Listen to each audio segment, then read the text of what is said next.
पूजूं पहाड़, घर की चाकी कोई न पूजे, पीस खाए संसार। गुस्ताखी माफ हुजूर, कबीरदास ने ये भी कहा है, काकड़ पाथर जोड़ के मस्जिद दिया बनाए, ता चढ़ी मुल्ला बांग दे, क्या बहरा हुआ खुदा है? हाँ जहां हमारे यहाँ और सब जगह ईश्वर एक ही है। तो फिर तुम कभी इस मंदिर कभी उस मंदिर, कभी शिव कभी विष्णु के मंदिर क्यों जाते हो? गुस्ताखी माफ हुजूर। यहाँ ना भाई।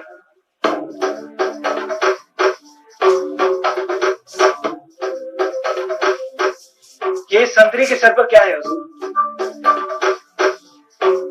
पगड़ी। जरा अपनी पगड़ी खोलना भाई।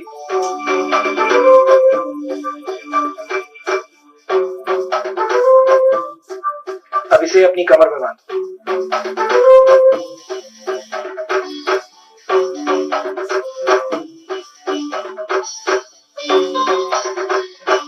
जहां बना, अब ये क्या है? ये कमरबंद है। अब इसे अपने कंधे पर रखो। अब ये क्या है जहां बना? ये अंग रखा है। पर ये है क्या? यानी? जहां बना, इसे जैसे चाहो पहन लो, ये कपड़ा ही है। पगड़ी, कमरबंद, अंगरखा जैसे कपड़ा ही है, वैसे ही जिससे हमारे संसार का ताना बाना बुना गया है, वो एक ही है, वो ब्रह्म ही है। आध्यात्म की भाषा में जिसे ब्रह्म या सत्य कहते हैं, धर्म की भाषा में उसे ईश्वर या खुदा कहते हैं। बिल्कुल। तो फिर मुझे वो दिखाई क्यों नहीं देता, जबकि मैं ये कपड़ा देख सकता हूँ? जहां पर ना आप हुक्मरान हैं, मुल्क में आपकी हुकूमत चलती है, हुक्मरान दिखाई देता है, पर हुकूमत की कोई सूरत नहीं होती बिल्कुल। वो तो मुल्क के कानून, इंतजाम, सिपाही, कारिंदों और शाही दफ्तरों में महसूस की जा सकती है। ठीक वैसे ही जहां बना उसकी हुकूमत प्रकृति के नियमों में और शरीर में चेतना के रूप में रहती है। तो फिर हुक्मरान कहाँ है? कुछ लोग उसे सृष्टि के हर रूप में देखते हैं जहां बना,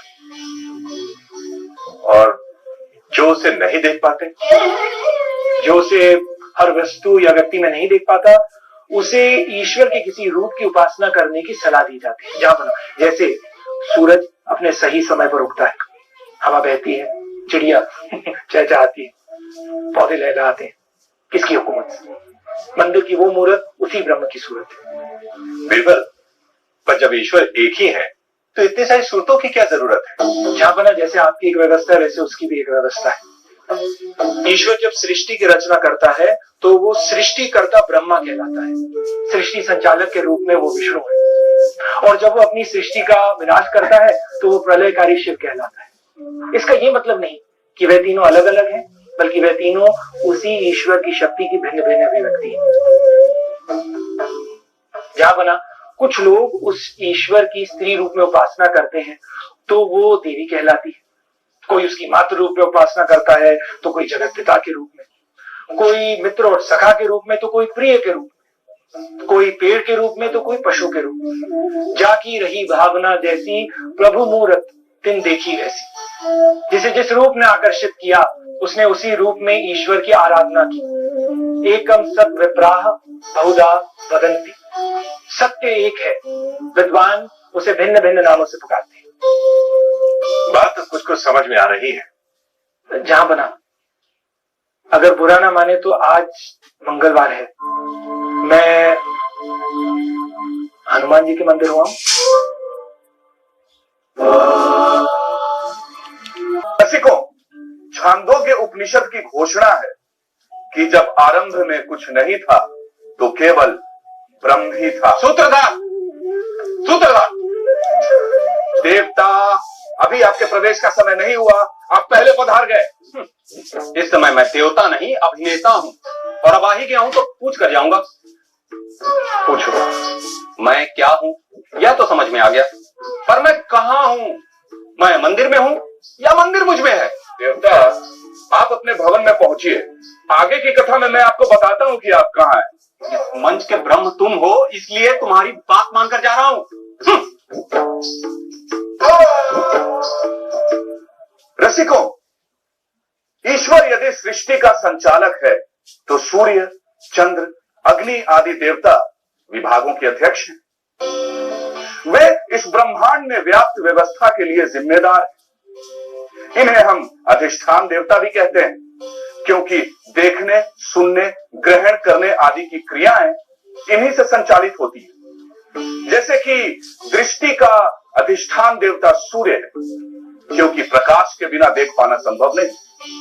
ठीक उसी प्रकार श्रवण का अधिष्ठान देवता दिक् देवता है, क्योंकि आकाश के बिना ध्वनि की तरंगों का प्रवाहित होना संभव नहीं। उसी प्रकार प्रत्येक इंद्रिय का अधिष्ठान देवता उन्हें उनके कार्य की शक्ति और ऊर्जा प्रदान करता है। ओह, पात्रों का प्रवेश हो चुका है।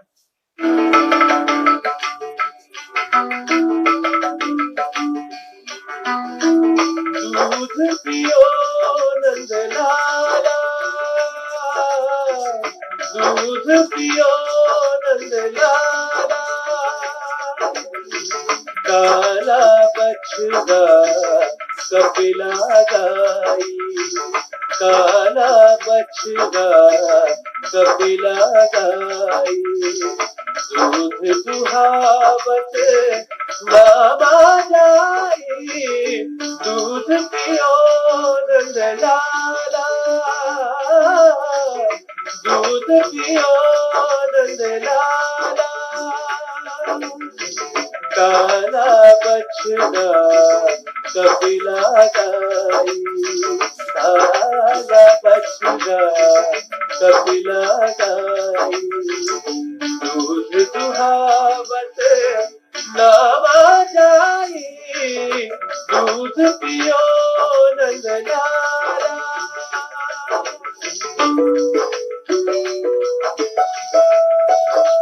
गोरा, मैं आज तक ये समझ नहीं पाया कि तुम घड़ों को आग पर तपाने के बाद ये कैसे जांच कर पाते हो कि वो पक गए हैं या नहीं। घड़े को परखने के लिए कौन सी बड़ी कला चाहिए ज्ञानदेव? बस अभ्यास है। एक छड़ी लेकर मैं इन घड़ों को ठोकता हूँ और उससे जैसा सुर निकलता है हम कुम्हार समझ जाते हैं कि घड़ा पक्का है या कच्चा।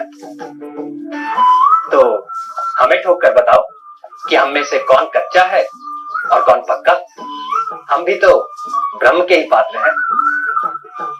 लो अभी बता देता हूँ।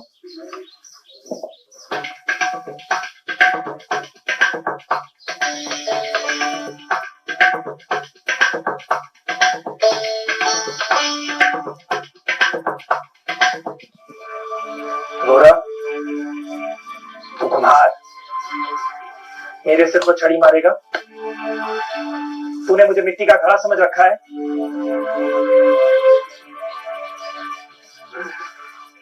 ज्ञानदेव, ये बर्तन अभी कच्चा है।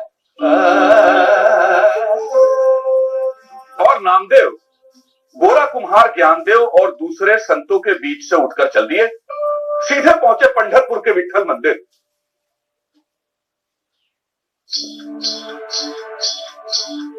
क्यों बैठा है गुस्से में?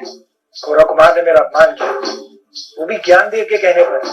इसमें अपमान की क्या बात थी? ज्ञानदेव ने भी तो अपना सिर आगे बढ़ा दिया था। तू भी अपना सिर आगे बढ़ा देता दूसरों की तरह। तो आप भी मेरा उपवास करवाना चाहते हैं? क्या शिकायत कर रहा है विठल से? विठल विठल विठल विठल। चल चंदन घिस। काका, आज मेरे साथ बहुत बड़े अन्याय हुआ। और नामदेव ने अपने मन का सारा गुस्सा विठोबा के मंदिर के पुजारी के सामने डाल दिया। पगले, वहां बैठे किसी भी संत को आपत्ति नहीं हुई तो तुझे ऐसा करने की क्या जरूरत थी? हैं? ऐसा भी क्या अहंकार? गोरा कुम्हार अहंकार को ही तो ठोक बजाकर देख रहे थे। पर आप किसकी तरफ हैं, मेरी या उनकी? मैं किसी और नहीं हूँ। गोरा, ज्ञान से मुझसे पक्के हैं? ज्ञान में वो तुझसे पक्के हैं। विट्ठल की भक्ति में वो मुझसे आगे। अपने ज्ञान और भक्ति का यह अहंकार ही तुझे कच्चा बनाता है। गोरा और ज्ञान देव में ज्ञान, मान और अपमान का अहंकार नहीं है। नामा, तुझे किसी अच्छे गुरु की जरूरत है। मेरी मान, विसोबा खेचर के पास जा, तेरा भला होगा। और सुन, मेरे लौटने तक आरती की तैयारी कर। विट्ठल,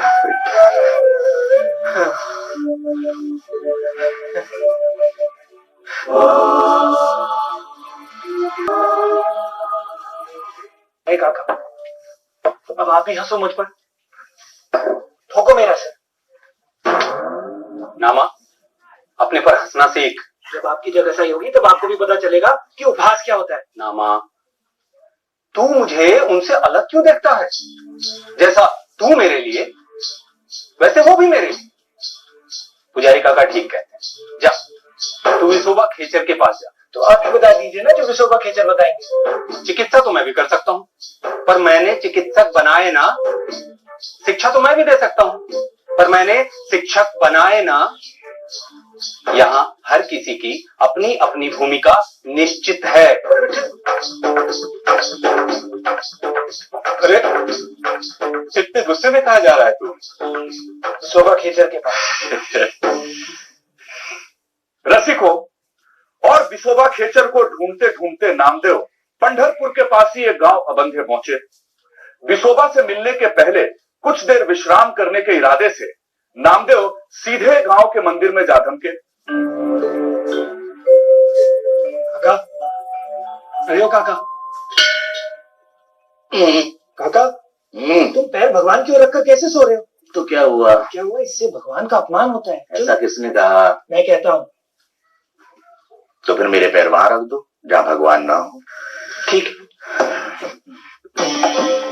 ये लो, देखो अब से।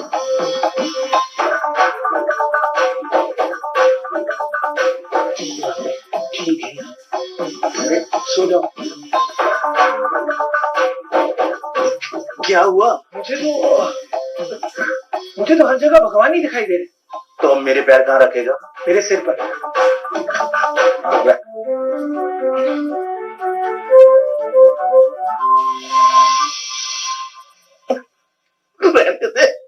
रहने दे, थक जाएगा। जब भृगु ने विष्णु के सीने पर लात मारी तो उन्हें बुरा नहीं लगा। बुरा उसे लगता है जिसमें अहंकार होता है, मैं और तू का अहंकार। जब यहाँ कोई दूसरा है ही नहीं तो अहंकार कैसा? कौन है तू? मैं। और यहाँ क्या ढूंढ रहा है? मैं नामदेव हूँ और यहाँ गांव में विसोबा खेचर को ढूंढने आया हूँ। मैं ही विसोबा खेचर हूँ। विसोबा, बोल क्या चाहिए? विसोबा, मुझसे गलती हो गई, मुझसे गलती हो गई विसोबा। अगले, न भगवान का अपमान होता है, न उन पर कूड़ा फेंकने से वे मलिन होते हैं। मूर्ति के टूटने से भगवान नहीं टूटते, ईश्वर सर्वव्यापी है। वही सब में विद्यमान है, वही मूर्ति में भी है। पर वह सिर्फ मूर्ति में ही नहीं है, मूर्ति तो ईश्वर का प्रतीक है। उसके द्वारा हम ईश्वर की उपासना कर सकते हैं। वह जो स्वयं को ईश्वर के साथ एक जान लेता है, वह मान अपमान से परे हो जाता है। जा, कामना और वासना छोड़, अहंकार से मुक्त हो जा। अरे अब तो मुझे सोने दे।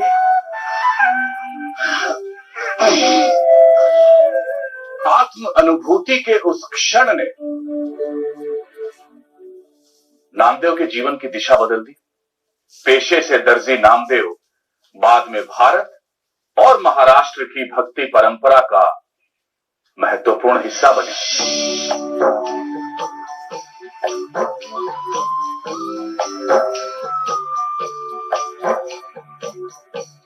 हरि नाम मेरा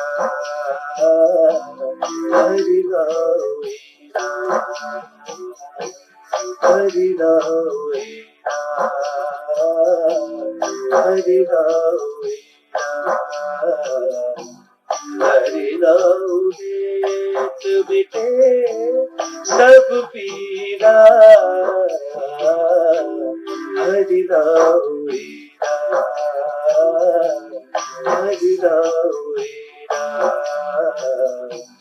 हरि राम मिटे सब पीरा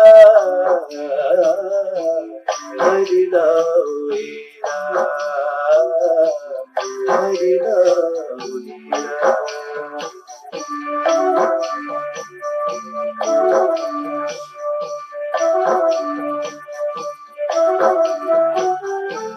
हरि नाम जाति हरि नाम बाती हरि नाम। ओ नामा, तो घर पर है? आओ आओ काका, मैं यही हूँ, आओ बैठो।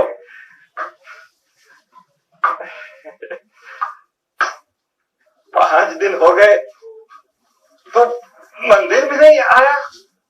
बहुत सारा काम था काका, कपड़े सीने थे। मंदिर आने के लिए भी समय नहीं था। नहीं काका, मंदिर भी आऊंगा। और फिर विट्ठल कहाँ नहीं है? पहले जब हर रोज मंदिर आता था तो सोचता था कि विट्ठल मंदिर में ही है। अब खुले आकाश में भी वही दिखाई देता है,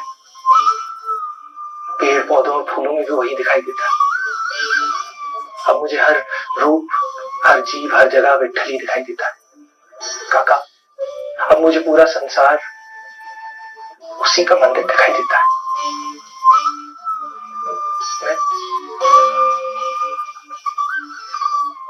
मैं ठीक तो हूं ना काका? अब गोरा कुम्हार से मिलेगा तो वो कहेगा कि अब घड़ा पक्का हो गया है। रसिकों, मनुष्य के खोजी मन ने उस असीमित को कभी शब्दों में व्यक्त करने का प्रयत्न किया, कभी शिल्पों में और कभी चित्रों में, और वह अभिव्यक्ति उसके गुणों की प्रतीकात्मक अभिव्यक्ति रही। सूत्रधार, यानी प्रतीकों और चित्रों में गुण छिपे? तुमने बिल्कुल ठीक समझा देवता।